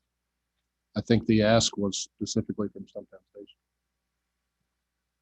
Okay, so I mean, in my mind, if we're addressing Stumptown Station, is there a space available where people could take to-go drinks and enjoy them that's not in a parking space out front? Well, Stacey, you know a lot better than I do. Yeah, although you can take drinks to go, consuming the drinks and public, that would be against law. It's kind of like Bourbon Street in New Orleans or something, right? So if that makes sense, it was something they had enacted to allow increased revenue for bars during the time when they weren't allowed to have inside seating. They have not yet rescinded the ability for them to do to-go drinks, but it was never intended that the drinking would be done in the streets, on the sidewalks, or anything like that. That's still against the law.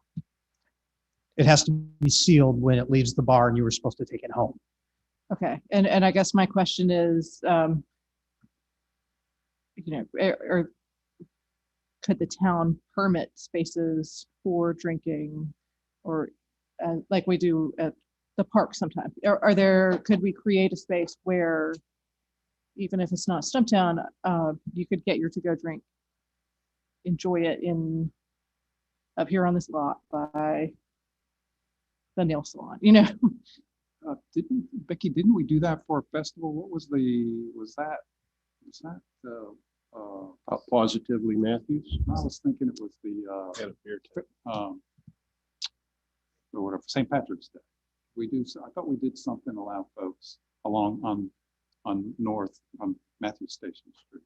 Yeah, I don't the town remember. attorney and I worked together on that ordinance a few years ago, where it is at the town manager's level to be able to pass that. There are certain parameters in certain streets that it's limited to. I would have to pull it up. It's been a while since we've had to take a look at that. Seems like my recollection was that you couldn't cross Trade Street, I think, because for a safety concern. Yeah, I believe it was limited to town-owned streets, so it would not involve anything that NCDOT. And I think also was associated with certain special events, as opposed to being wide open, just special events for a designated period of time. Commissioner Miller, thank you. Maureen, can we scroll through pages 3 through 9 slowly? There's a number of examples, photographic examples to help on pages 3 through 9.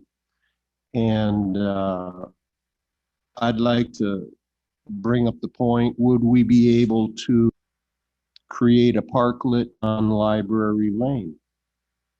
Or a temporary Saturday, Sunday? I mean, I was kind of trying to plan that during COVID to a certain degree. Sort of a block party where you close down Library Lane and you have a mini festival in the backyard.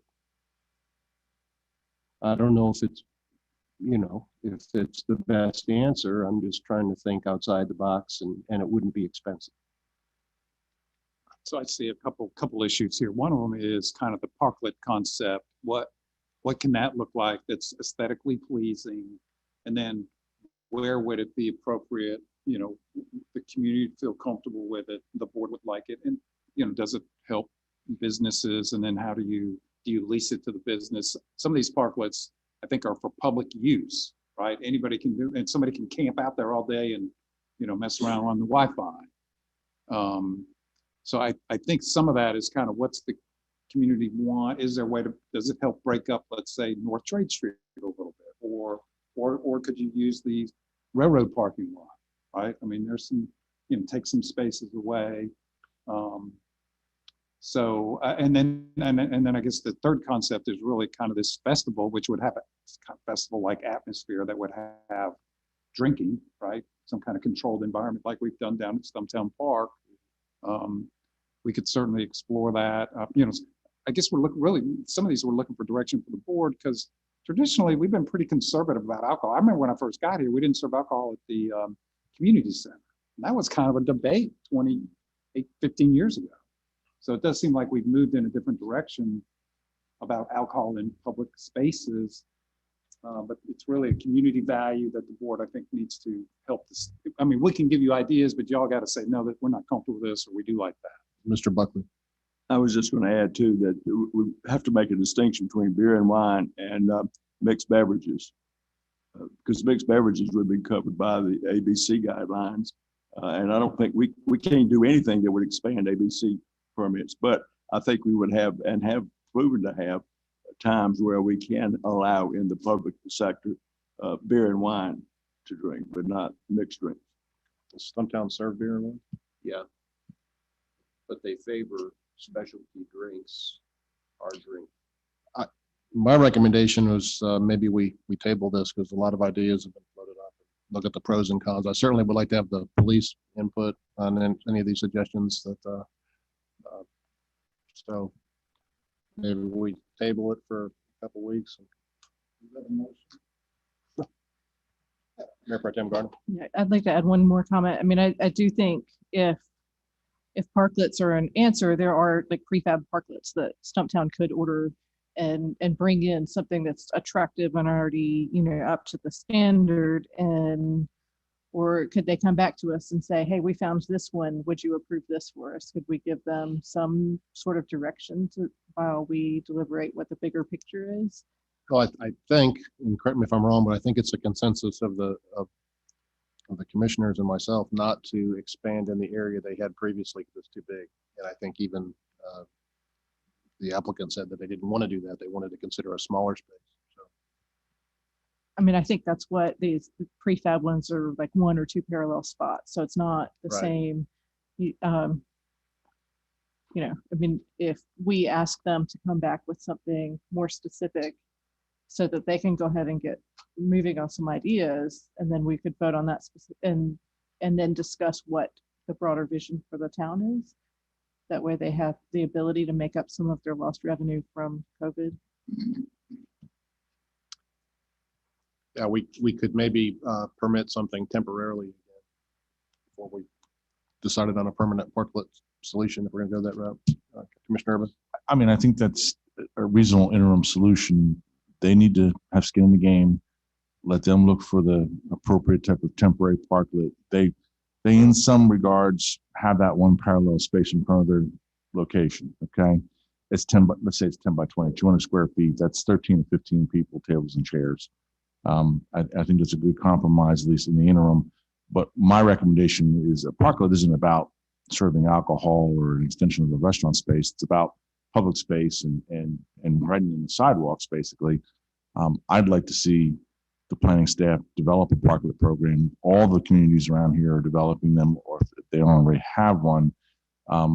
We don't have sidewalks, interestingly enough. You can't even pass people without, you know, turning sideways and getting around. So I think we have an opportunity to do it, but we need to be sensitive about the parking issue. But it would seem to me that the town's parklet program would create, as indicative of the TOD presentation, you notice all the street paraphernalia was coordinated. And so you knew it was the sort of public realm, and that's what our parklet system would sort of entail. But I think in fairness to Kevin and those guys and Brandon, to give them some latitude to do a little bit of homework and find a solution just for that one parking space that's tasteful. And if they come up with something, let them have at it for a duration. And in the meantime, we look at a parklet program that might expand throughout the town. So maybe we bring this back in 2 weeks to discuss further, or do we need longer than that? Well, here's my takeaways at least, is that we could reach out to the Stumptown Station folks and say, the board is open to some ideas. What can you bring back, focusing on that, excuse me, that parallel space in front of your building, recognizing you got to make it ADA, blah, blah, blah, blah. And so they could bring back some ideas. I do think probably it's a public space. You probably should consider some kind of leasing, and maybe it's a nominal amount. I'll tell you, I think somebody was $100 a year or something. It's not, doesn't have to be a lot, but you know, and then I think the second point would be the bigger ask would be about parklets in general, you know, around the downtown area that could help create small green spaces. Would this area here, and I don't have the sun laser, the John Ross version that Commissioner Miller has. You're doing damage to the screen with that, I think. Is this area right here, would that be considered part of their space as well, or just the one parallel? Well, I mean, we could. What is this right here? Oh, it's just Loading dead drop-off space. zone. It wasn't big enough for an angled park. Transition from one lane to 2 lanes. Mm-hmm. So maybe a small piece of that could be included. I don't know. It would need to be reevaluated by Susan Abina Willard. So she did the layout and assessed the safety concerns with this layout. So anything that's newly proposed, so it could be more than just a parallel space. If Susan said, I'm just thinking that's really small. If it we can include a little piece of that, that might be. Yeah, if make we it a can little- go straight up that line like there. Yeah. And then bring it in at a 90-degree angle. And let them, I've already sent them a link to the presentation so that they can see the photos that are included. Because it gives you a lot of ideas. Commissioner McCool? I am in favor of giving them some latitude in that, but I do want to bring up maybe a safety concern, as I've been sitting there when traffic's backed up and people cut through that space to get into the turn lane. I mean, I see it all the time, so we need to make sure there's some safety precautions, because I don't want someone sitting there enjoying their cocktail and get run over by a truck or something. I've seen it happen. I mean, I've seen vehicles cut that every day, so we need to make sure. I think the other key point made here tonight was it has to be tasteful and, aesthetically pleasing. Those orange barricades look terrible. I had some other words, but I'll be nice. Commissioner Bland? I don't know if it's possible, it looks like it's part of that same building, the space along the side over there of that building. Why couldn't they use some of that space to not like here? You know what I'm saying? And I don't think in the evenings these businesses along there are open, or are they? I don't believe they are. I think the jewelry shop and the I think there was a card place or something under there, but that's a big space right there. They could use. Of course, they're pending their customers would have to walk back and forth there, but it wouldn't be blocking. Is that possible? Be like a private lease or something. Yeah, the tough part about that is the regs talk about adjacent. So the regs talk about adjacent. So this is not, so if you look adjacently, it comes like their building comes out like right here and then right here. And so that's why the focus has always been in this area. But that's actually part of the property. That's not in the public right of way. That stuff on the left over there is property that's owned by the owners of that building. Now, let me just see. I don't know. Does anybody know? It's got to be, I'm sorry, the ABC laws is going to be contiguous with the with the actual licensed establishment. So Stumptown Station is the consideration as the licensed establishment. The other businesses would create a break, and they wouldn't be allowed by ABC law to serve that far away. Good thought.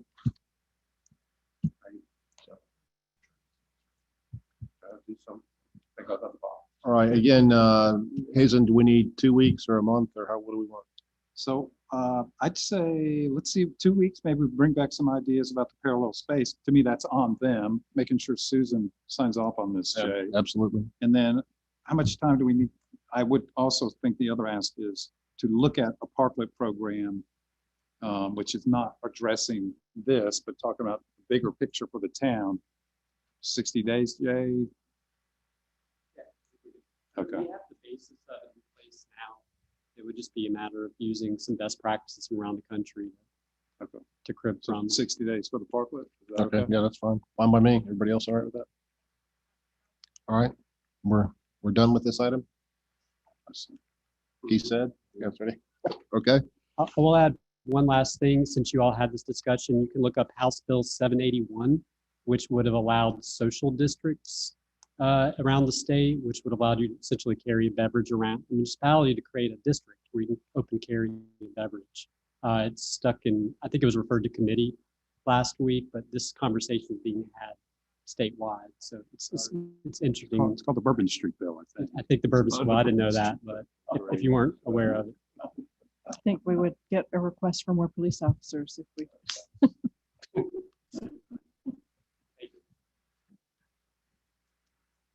yeah, if you go to Bourbon Street, you can see police in action because they're arresting somebody, it seems like every 60 seconds down there.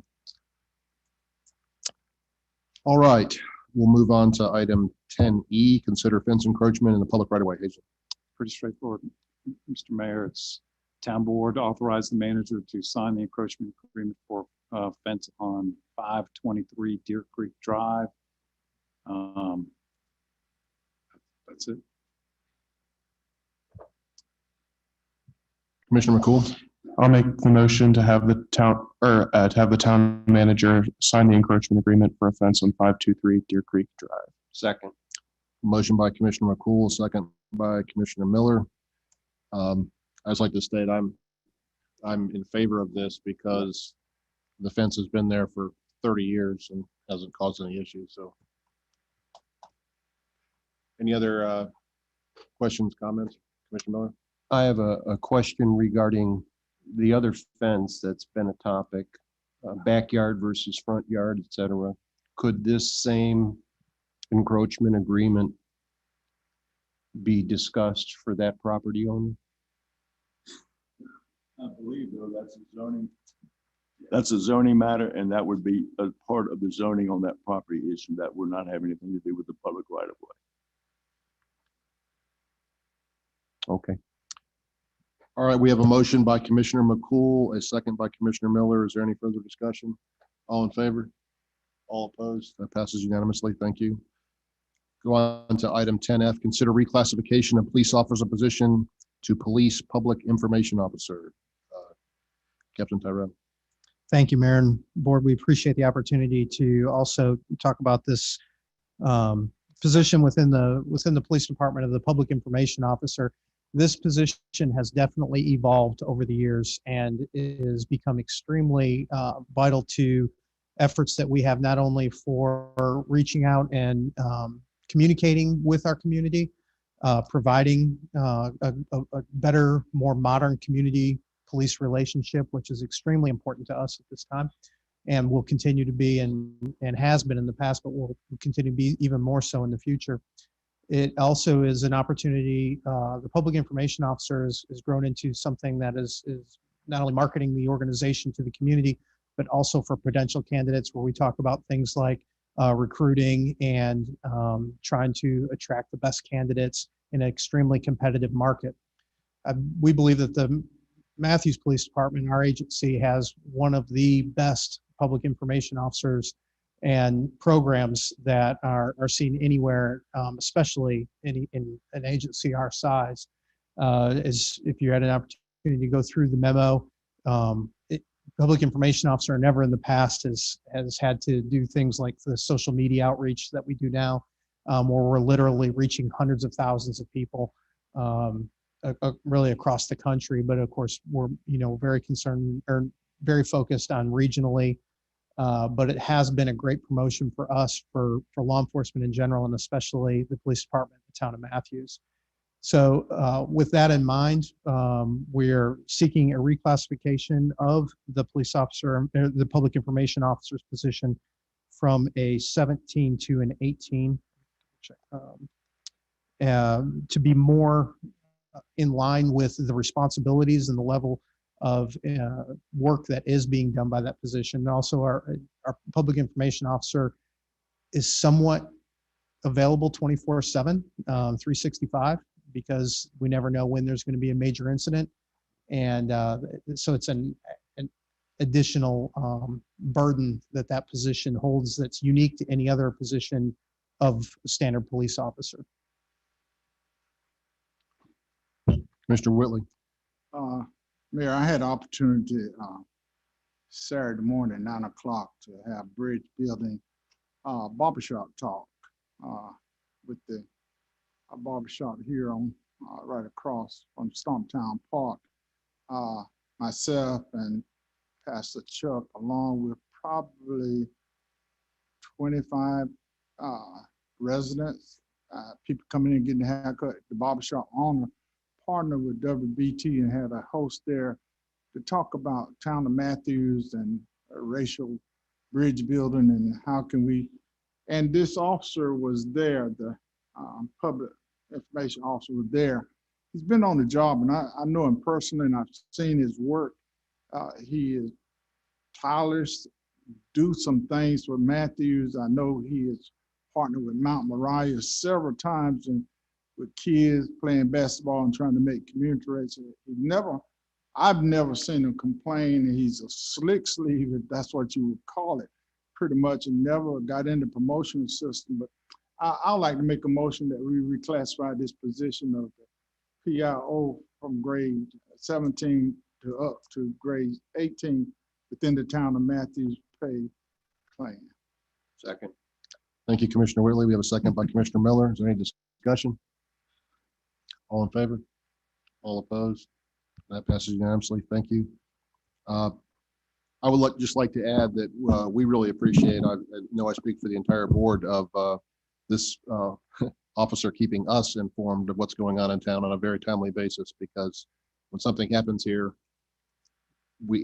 all of us inevitably can start getting phone calls and emails and texts, so it's good to know what's going on. So we appreciate being updated. Thank you. Mhm. All right, move on to the last item under agenda item 10, 10G, receive the monthly budget report from Teresa Falk.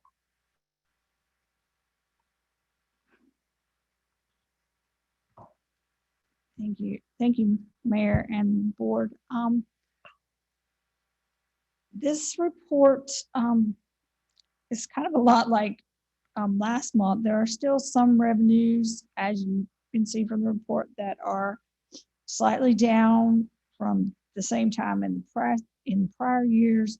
However, sales tax is significantly higher than the same time last year, which eases the gap and makes up for a lot of the revenues that are trending lower than this time last year. And then department expenditures are up just slightly compared to the same time last year. However, year-to-date revenues are exceeding expenditures by a much higher gap than the same time last year. Where at the end of May, revenues exceeded expenditures by 1.26 million compared to only $40,000 last year at the same time. So the town is in a much different situation than at the current time last year. And then the tourism revenues, again, are also in an odd spot. They are higher than FY20 year to date because things have opened up a little more. I think people are, we're able to do some things, but it still represents an overall decline in revenue because of the way that we conservatively budgeted tourism revenues for this year based on the pandemic and the things that were going on. However, tourism fund revenues are exceeding year-to-date expenditures by over 597,000. And same time last year, we were only operating at a $17,000 surplus at this time. Does anyone have any questions? Mr. Urban. So why, not a hypothesis as to why tourism is eclipsing versus last year?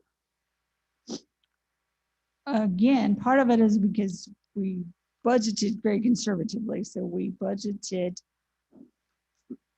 lower. So the collection percentage is higher because the budget was adjusted for the expected revenues this year versus FY20. The budget was set basically before the pandemic kicked in and really brought things down. So you lowered the expectation, so the percentage is So higher. you're saying back in June of last year, in the middle of COVID, Right. we slash and burn that budget item.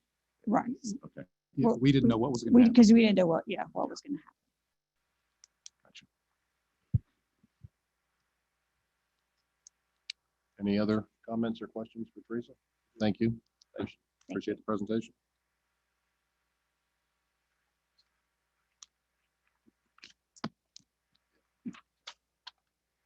All right, we'll go on to agenda item number 11, Mayor's Report. I last week was invited, as I think everybody in this board was, but I don't know if anybody else went, but the North Carolina Board of Barber Examiners came to town, and they have they meet in different locations throughout the state, and they met in Matthews, and the chairman of their board, Dennis Seaver's parents, live at Matthews Glen. So that's one of the reasons I came to Matthews. But in any event, I had the opportunity to meet one of the board members, and his name is David Williams, and he so happens to be a town commissioner in the town of Hickory. And so Mr. Mayor, yes, I have a question that I think the town manager should have added you on to the agenda. It's not, you're not added on there. You're not on there as 11. We have attorney. Is there two versions? What, for the record? That we, clerical administrative oversight. Permission to speak, sir? Just, Is it okay but though? for the record, just for the record, so it's being recorded, it is not on the agenda. Can we add that Hazen to the agenda? Yes, sir. Okay. I got it. Thank you. Thank you. I'm sorry for the That's all right. interruption. So anyway, David Williams is a commissioner in Hickory, and we got talking, and we have exchanged a few emails and discussed the possibility of maybe members from this board going to Hickory and having their board come here to compare best practices and things like that. And we did this once before. Our board, we several years ago went to Fort Mill, and I have to admit, one of the naysayers. I said, "Well, what do we?" I'm sorry, Rock Hill. Rock Hill. And I didn't think we would learn much from it. Jay, you were on that trip, and it was really good to see what other towns do and to learn from their best practices. So just bringing this to attention, we just exchanged a few emails, but I believe Hickory is about 70 miles from here, but might be a nice trip to go up and see what they do. They have a historic district, much like we do. I believe they're a little bit larger than us by population, but yeah, if there's an interest, we can ask town staff to look into that. Only other comment I have is, I think a lot of people know that I'm a North Carolina State graduate, and I was heartbroken to see my baseball team that was likely to probably would have won the College World Series of Baseball have to forfeit because of COVID. And I was talking to the town manager before this meeting, and I said, boys, why didn't you just get a vaccine? You know, I mean, several of their players got COVID, and they forfeited the opportunity to play in the College World Series championship. So that's something they'll remember forever. But the point being that we still have people that are unwilling to get the vaccine. And I hope you really reconsider that.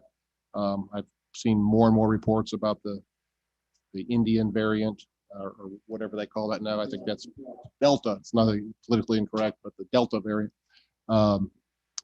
is very virulent, and it's picking up on a lot of places. And North Carolina is one of those states that doesn't have a super majority of their citizens with the vaccine. So if you haven't got the vaccine, please consider it for your own health and safety. I can't imagine, not,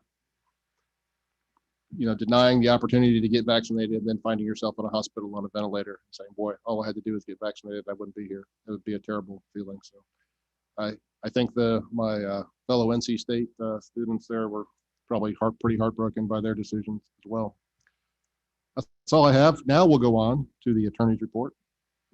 Mayor, let me just echo real quickly before I give my report that this blue-blooded Tar Heel was devastated by that also.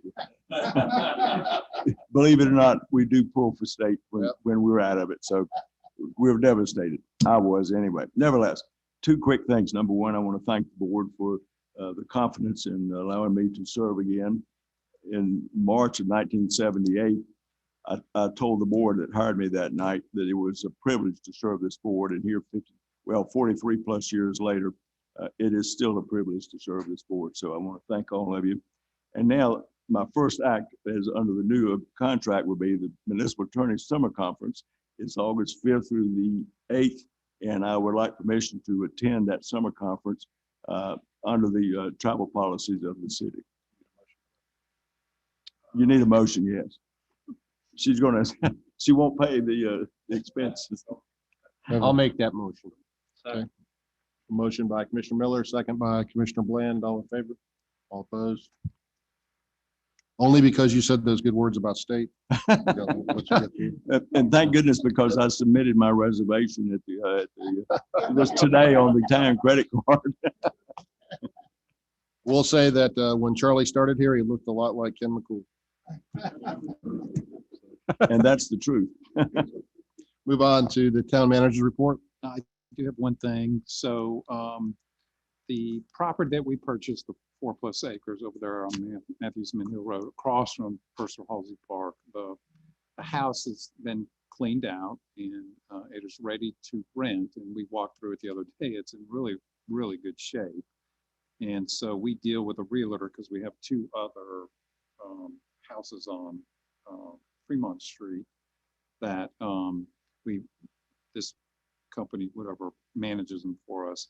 She said she felt like the market rate for the house was $1,895.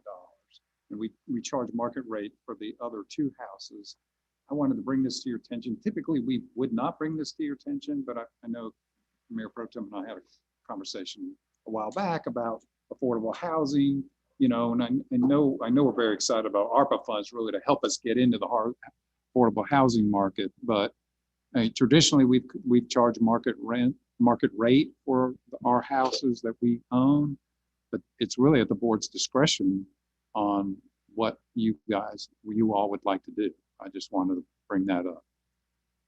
How many bedrooms is it? It's a 3-bedroom. It's a modern laid out house. It's a nice house. But the market rate would be about $1,900 a month. Seems a little high to me. Seems very high. I mean, I would like to see. Can I finish? Are you going to set the rent? Commissioner Bland.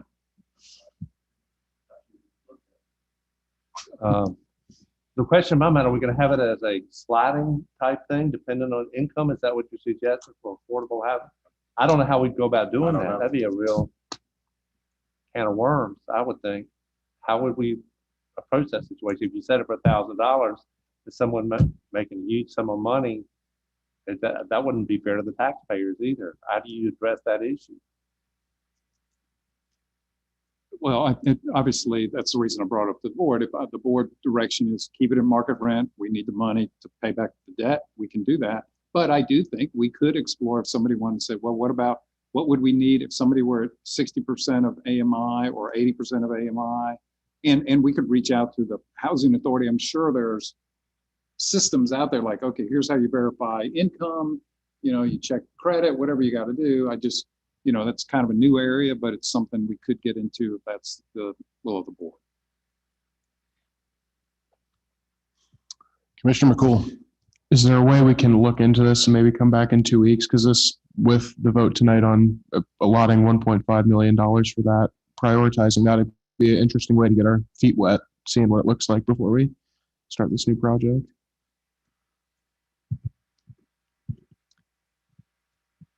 Sure.